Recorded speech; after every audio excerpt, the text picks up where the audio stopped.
I was born here, and as long as I am needed, I will stay, to protect and to serve. As long as I am needed, I will stay. RoboCop, Public Enemies. But the 1994 RoboCop did not stay for more than one season. And the reason why that happened is exceedingly disheartening. Because the series wasn't half bad, you see, just a bit different from Paul Verhoeven's 1987 classic. The 1994 live-action series had Richard Eden wear the metal suit. There was a computer ghost girlfriend-like being named Diana, and future Detroit was as crime-ridden as the original movie, but slightly less murderous. There were several interesting villains, and some of them even had this comic book feel to them. But in the end, the series did not see a second season. But why did that happen? What happened in the final episode? Did the series have a definitive conclusion in the finale? And most importantly, should you visit or revisit it? Well, folks, in this video, these are all the questions I will answer, and more, so much more. So without further ado, let's begin. Bye. After RoboCop 3, the franchise needed a resurrection. Between 1987's first RoboCop movie and 1993's third RoboCop movie, the franchise had pretty much gone to shit. Take Rotten Tomatoes, which fell from 84% to 18%, or IMDb, which went from 7.6 to 4.2. RoboCop failed to please both the audience and the critics, and this only meant that by 1993, RoboCop as a franchise needed repairs almost as badly as Murphy himself did. Orion Pictures also found itself plagued with bankruptcy, and after RoboCop 3's abysmal performance, the idea of a fourth theatrical film had lost whatever momentum it once had. Orion back then was looking for some quick cash, and selling the franchise's TV rights seemed like a good bet. Moreover, it would also have ensured that the character himself was kept alive without having to gamble money with a fourth live-action theater release. So, in May 1993, the Canadian company Skyvision Entertainment secured the television rights and paid Orion $500,000, which was a deal which also opened the door to Canadian co-production arrangements. And this meant that the futuristic Detroit had to change its geography and move slightly up north. As a result, the cities of Toronto and Mississauga gave their streets, offices, and industrial spaces to pose as Delta City, and it was decided that the series would have a Canadian broadcast through CTV and first-run syndication in the United States. In the beginning, Peter Weller, the man who played RoboCop in the first two movies, was a part of the conversations about reprising his role, and clearly his engagement would have made the TV series much better and more anticipated. However, Skyvision's attempt to bring back the actor did not really produce a workable agreement. Once it was confirmed that Weller would not return, Richard Eden took the role instead, and I personally think that this decision deserves more credit than it usually receives. Eden did not really go about copying Weller's RoboCop, but he did take inspiration, and the man watched the original film, studied Murphy's fractured humanity, and saw his machinery as simply another aspect of a much layered character. As he later put it, I focused on his confused inner life. The physical work required to bring RoboCop to life was also pretty grueling. You see, Eden was given a slightly modified version of the RoboCop 2 suit, which he recalled as roughly 95 pounds, with a helmet that added about 25 more. That's about 120 pounds or 54 kilograms. And you know what? In order to ensure that Eden could do his moments elegantly and swiftly, two performers from the largest circus company in the world, that is Cirque du Soleil, worked with him, guiding him, and the man would sometimes spend close to 12 hours inside the costume. Anyway, the series began with a feature-length pilot in March 1994 and continued through November. Its television run gave the production an unusual amount of space to build Delta City, and a long opening chapter that would later create confusion about the episode count. But more on that later. All things said and done, this was an ambitious order for syndicated television, and the series had to contend with opposing demands of the viewers and the executives, in the sense that it had to preserve an R-rated corporate satire while becoming safe enough for children and young teenagers. And we know what happens when an R-rated IP tries to soften its approach with a sequel. The lost RoboCop 2 script that found its way to the pilot. The feature-length pilot titled The Future of Law Enforcement may or may not have looked like the first chapter of a new television series, and there's good reason for that. Edward Neumeier and Michael Miner, the men who wrote the 1987 film, drew from their rejected sequel screenplay for the movie RoboCop 2: The Corporate Wars. Of course, Corporate Wars is not what later became the 1990 movie, but several of its ideas found shelter inside the series, and chief among these was the character of Diana Powers. She had been murdered as part of a corporate scheme, but miraculously enough, her mind was still alive in a computer network called Neurobrain. Talk about self-explanatory names for tech.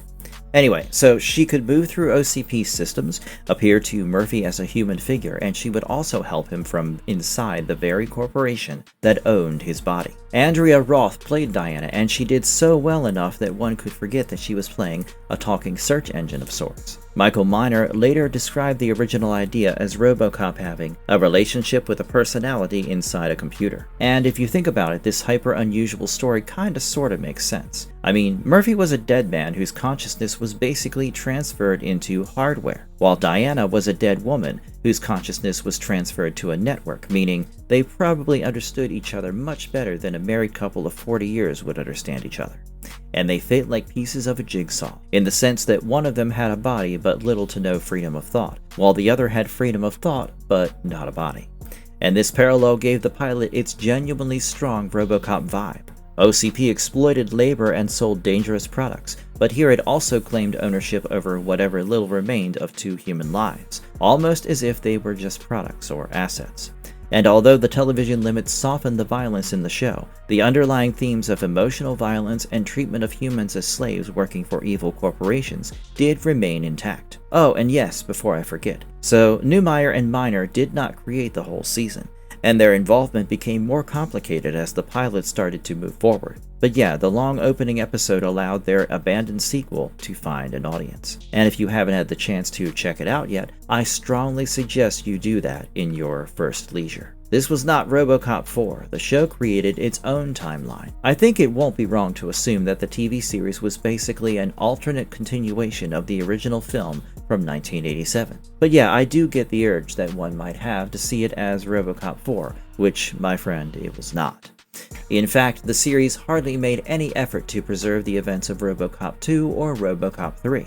Furthermore, there were several familiar characters that were basically rebranded and given other names, such as Ann Lewis became Detective Lisa Madigan, who was played by Yvette Nepar, while Sergeant Reed's character was transformed into Blue Mancuma's Sergeant Stan Parks. The old man became an unnamed OCP chairman who was played by David Gardner. Murphy's wife and son also returned to the story, but Ellen became Nancy, and their family history was slightly changed too. And of course, each of these replacement characters served some dramatic purpose or another, as is usually needed in TV shows. I think the biggest contributing factor behind this changing of names and roles was rights issues, and in the end, all of this also led to several relationship changes. For instance, Madigan got Lewis's place as someone who was almost always with Murphy, while Parks was now leading the precinct and had a temperament of his own. But the biggest tonal shift was seen via the chairman. Although he was now presiding over the same evil corporation, one can't help but notice just how sheltered, vain, or absurdly unaware he usually was, instead of being a truly villainous dude. Having said that, if you looked at the series from a macro view, you'd realize that the larger world was still very recognizable and connected to the original movie, especially because OCP was still all about corporate control of public life, while Delta City promised itself as this polished version of Future, albeit someone else's expense. We still had the good old fake news segments, commercials, and mockery of consumer products. Additionally, the stories also dealt with homelessness and drug dependency, as well as privatized law enforcement, political manipulation, and Murphy's stolen identity. And Diana's existence further extended that last trope, because with her, OCP had found yet another way to degrade a human into company property. Then there was this young orphan named Gadget, who gave the series a more domestic or familial appeal, while Pudface Morgan served as a recurring enemy to RoboCop, but one that would not leave a trail of bodies behind him, which also pleased the broadcaster. So yeah, there were very many changes made to the original movie, but the series totally ignored the first two sequels. Part man, part machine, all family friendly. Needless to say, this change was impossibly large to miss. The original RoboCop used graphic violence, body horror, profanity, and corporate cruelty as parts of one violently vicious joke. But then the television series had been designed in part for children and young teenagers, so Murphy could not do the same things every week in people's homes as he did in theaters back in the day. Naturally, his weapons became less lethal, criminals survived impacts and blows that could rip them apart or kill them, and the scripts found increasingly inventive and yet often frustratingly obnoxious ways to let RoboCop win without having to kill anyone. But this created a strange dilemma. You see, we had one scene where they were addressing addiction, poverty, or a company's ownership of a human mind, and the next was showing a comical and often laughable villain who had nothing lethal under his belt. So there was an acute mismatch of tones and themes. But Eden understood this dilemma more than others and tried his best to remain as grounded as he could in the tone of RoboCop 3 and what he called a kinder, gentler America. But he later felt that moving farther from the original was a mistake. The series had a deliberate comic book rhythm, and its fake broadcasts could still bite. And by some miracle, some of the humorous scenes have managed to stand the test of time. But even so, the missing violence was more than a cosmetic loss, and this created a contradiction.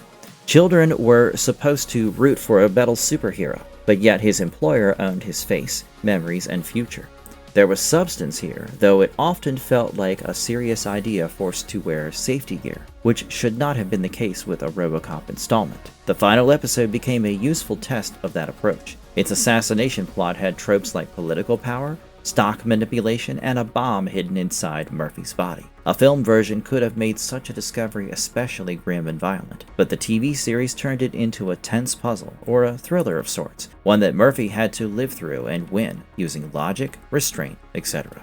Public Enemies, RoboCop's final television mission. The last episode, titled Public Enemies, brought us three evil fronts who knew exactly how to exploit both OCP and RoboCop. Dr. Cray Millardo had built a reputation inside prison as a man who could predict crimes. Chip Chaikin handled the financial side of the scheme, while Pudface Morgan was responsible for the violence. Pudface began with a raid on OCP security concepts. His crew stole weapons and drew RoboCop into a fight. A grenade strike damaged Murphy, while Pudface escaped and several gang members ended up in custody. The blast also destroyed RoboCop's reserve of replacement parts and weapons, and what remained was a single set of attack weapons. The damage became the finale's mechanism because OCP had to replace Murphy's trusted equipment, and meanwhile, Pudface had created the need for an object meant to kill everyone. And the timing of all this couldn't be worse, because the President of the United States and her husband, referred to as the First Gentleman, were due in Delta City. She planned to present the OCP chairman with a Corporation of the Year award, which basically gave OCP a glorious chance to congratulate itself in public. Additionally, this event was going to bring the three intended victims in one room. Millardo guided the authorities through supposed predictions, and each correct tip from prison made his claimed psychic ability seem more and more credible. Yet RoboCop suspected some sort of manipulation. The criminal had arranged events well enough to tell the truth without revealing the whole truth. Yeah, so Secret Service agent Bob McGrew brought Millardo out to help prevent the assassination. Millardo said a remote-controlled bomb would kill the president and OCP chairman when the award changed hands, and he named Pudface as the bomber. RoboCop measured the statement as completely truthful, and Pudface did control the explosive, but what Millardo had omitted was who designed the whole plan. OCP executive Edward Foster was also abducted and left in a warehouse with a bomb, but thankfully RoboCop and Madigan rescued him mere moments before the explosion took place. Foster said Pudface had asked about presidential security, which reinforced the obvious theory that he planned to attack the ceremony. The financial motive also came to the light soon enough. Someone had placed a major bet that OCP's stock would fall, and a disaster at an event of this magnitude, plus one that was meant to celebrate the company, would cause the intended result, and only Chaikin had experience with such high-value stock schemes. So basically, Millardo planned the whole thing, Chaikin was in for the profit, and Pudface was supposed to be the man with not only the remote control, but also the blame for the assassination. And it turns out Pudface's plan was to plant the explosive inside a weapon in RoboCop's leg, cause as I mentioned earlier, he was gonna get a weapons replacement.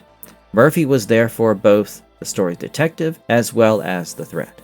OCP trusted him to inspect the venue while the bomb passed every checkpoint inside the officer assigned to find it, and that's how Pudface turned the bomb detector into the bomb. RoboCop obviously came to the event without knowing that he was carrying a charge big enough to kill the president, the first gentleman, and the chairman. Once he reconstructed the attack on his reserve, the unusual serial numbers, and Pudface's interest in his equipment, he reached the answer and went, "I am the bomb." Yeah, no shit, Sherlock. Took you long enough. Anyway, he immediately proceeded to deactivate the explosive in his leg, but kept the transmitter active, so Pudface would believe the device was still armed. Bellardo and Chaikin were concerned before they could escape, and their sudden comfort with arrest gave away the next problem. They expected an explosion even while they were in police custody, but that did not happen, and as for Pudface, he had always treated his crew very harshly, and all of it was going to come and bite him in the ass now. His former associates left a separate explosive surprise in his van, while the transmitter inside Murphy kept the deception up. And finally, when Pudface pressed the button instead of destroying the presidential event, he destroyed his own escape vehicle. Pudface survived the blast though and managed to crawl from the wreck and promised that he would return, but RoboCop captured him anyway. It was a fitting defeat for this version of the villain, one that was loud, humiliating, and dangerous, but not all that dangerous. The president then thanked Murphy and suggested that he could serve in Washington, where he could be used more effectively than Delta City. And this right here, this offer was the episode's true ending. See, a transfer to Washington, D.C. would have raised his status and taken him closer to national power. But RoboCop refused, saying, "I was born here. As long as I am needed, I will stay." He then returned to the words that had defined him, that is, protect and serve. The crowd applauded RoboCop and his decision, and the credits began to roll, and that's how Edward Eden's RoboCop completed his final television case.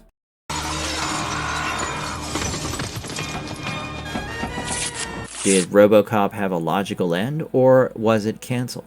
Well, I think the correct answer would be that both the things happened to the RoboCop series. The series did very well air a final episode that completed its weekly plot and led to a monumental event or conclusion, that is, RoboCop choosing his city instead of the capital. But the production did not receive a renewal for its second season, which only means that it was canceled after one season.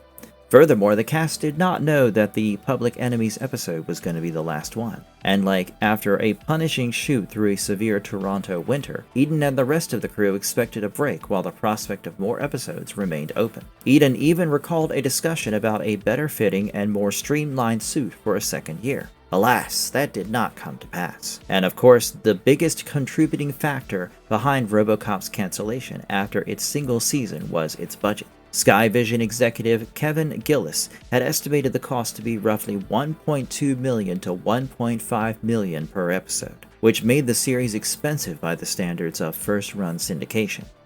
A complete future city, a complicated hero costume, effects work, and action scenes had to return enough value across many broadcasters. One season was possible, but another one became a much harder sell because the money that was going in was not coming back in the way that the broadcasters and producers wanted. As for the public's reception of the show, the campy and comic book spirit of the corporate satire had real appeal. There's really no denying that, but the thing is that the films had relied on cruelty and violence and gore, and basically adult excess. Remove those parts and the same series could feel like a husk of the original RoboCop. Furthermore, the episode total also caused a lot of confusion back then, cause a long pilot and 21 regular installments became 22 or 23 numbered entries when services divided that pilot. So I guess I'd conclude that although the series did have an ending, it did not get a proper closure.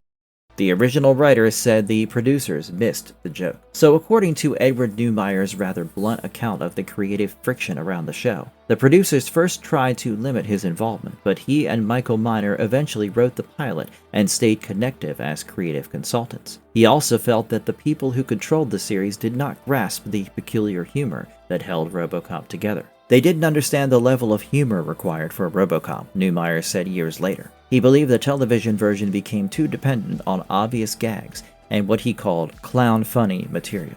He also recalled Paul Verhoeven saying about the TV series that they were too weak to play it straight. And yeah, who could blame Mr. Verhoeven for making such a statement? I mean, just see what they did to his great character. Where did the main cast go after Delta City? The series ended, but its actors did not disappear with it, of course. So let's talk about a few of them, yeah? Richard Eden, Alex Murphy, RoboCop. Eden continued as an actor, writer, and producer, then devoted more time to screenwriting and projects behind the camera. His relationship with the franchise nearly received another chapter, and I'll come back to that with the live-action production that followed several years later. His Murphy retained a loyal audience, especially among people who met RoboCop through television. Eden also remained open to another chance in that world, which said plenty after the physical cost of the first season. Yvette Nipar, Detective Lisa Madigan. Nipar already had General Hospital and 21 Jump Street behind her before she became Madigan. After RoboCop, she appeared in series such as Melrose Place, CSI Miami, and CSI Crime Scene Investigation. She also played Agent Kate Jensen in the two Walking Tall home video films, The Payback and Lone Justice. For years, 2007 looked like the endpoint of her screen career. Nipar stepped away, built a clothing business, and later designed jewelry, while also serving as an advocate for children in foster care. The record changed when she returned to acting and appeared in the Criminal Minds Evolution episode Friendly Fire, released on June 18, 2026. Blue Monkuma, Sergeant Stan Parks. Monkuma maintained a large career across film, television, theater, and voice performance. Viewers could later find him in The X-Files, Stargate SG-1, and Smallville, while animation fans heard him in Beast Wars. He also appeared in the disaster film 2012. Parks had authority, humor, and warmth without becoming a copy of Sergeant Reed, and Monkuma brought that same versatility into well over 100 later credits. Andrea Roth, Diana Powers' Neurobrain. Roth had the most prominent later television run among the central regulars. From 2004 to 2011, she played Janet Gavin on FX's Rescue Me, which gave her a complex dramatic role across 7 seasons. Her later work included Lost, Blue Bloods, Cloak and Dagger, and Goliath. James Kidney, Pudface Morgan. Kidney had trained at the Bristol Old Vic Theatre School and had worked in film and television since 1980. After Pudface, his credits included Stargate SG-1 and Warehouse 13. He later appeared in Smallville and Fringe, followed by Continuum and Arrow. His film work included Upside Down, and he also took voice roles. Kidney gave Pudface enough wounded vanity and comic ballast to make his returns work within the later rules, which kept a broad recurring villain from becoming a weekly chore. What came next and why none of it was Season 2. The franchise continued to rebuild itself, but it never resumed the 1994 storyline. Every later screen version chose another timeline, another actor, or another starting point. In 1998, RoboCop Alpha Commando became the next television production. The animated series ran into 1999 and produced 40 episodes, but it was another reinterpretation of the character. It did not explain Diana's future, resolve Murphy's altered family story, or follow Pudface after Public Enemies. The next live-action attempt arrived in 2001 as RoboCop Prime Directives. This 4-part miniseries took place 10 years after the original film, and pushed the material back toward darker violence. Its producers approached Eden, but he had become busy with screenwriting and a horror project, and no agreement followed. Paige Fletcher played Murphy instead, while the story largely avoided the continuity of the 1994 series. Prime Directives was therefore a new branch rather than the missing second season. In 2014, the theatrical remake began again with Joel Kinnaman as Alex Murphy. It rebuilt the origin for a different era and had no narrative connection to Eden, Diana, or Delta City's television cast. The games later returned to Peter Weller's Murphy. RoboCop Rogue City arrived in 2023 with Weller as the voice of the character and placed its story within the world of the original films. The standalone follow-up, RoboCop Rogue City Unfinished Business, followed in 2025. Both gave fans a route back to the cinema continuity, but neither revived the television branch. Then Amazon MGM began work on another live-action series. The project took shape publicly in 2024 with Peter Ocko attached as writer and showrunner, while James Wan joined as an executive producer. Development remained active in April 2026, and on July 21st it was revealed that Amazon MGM gave the series an 8-episode order for Prime Video. Ocko is the writer, showrunner, and executive producer. Original co-creators Edward Neumeier and Michael Miner joined the executive producing team alongside Wan, Michael Clear, and Rob Hackett. Danielle Bazone is representing the studio, but as of when the script for this video was being written, Amazon had not announced a cast or release date at the time of this script. So yeah, Neumeier and Miner had watched ideas from their rejected sequel come to life in the form of the 1994 pilot, and more than 3 decades later they have returned as producers on another television version. Yet there will probably never be a continuation of the RoboCop from the 1994 TV series. The 1994 world ended with Public Enemies, and its loose threads will forever stay loose. I do not find that completely sad. Murphy survived an attempt to turn his body into a political weapon, rejected a more prestigious future, and returned to the city that needed him. And that was how the real end of this RoboCop happened in 1994. That was all in this one, folks. If you liked the video, please consider hitting the like and subscribe buttons. Those 2 small clicks from you will help us tremendously in bringing you more of these awesome videos. Stay safe and have a good one.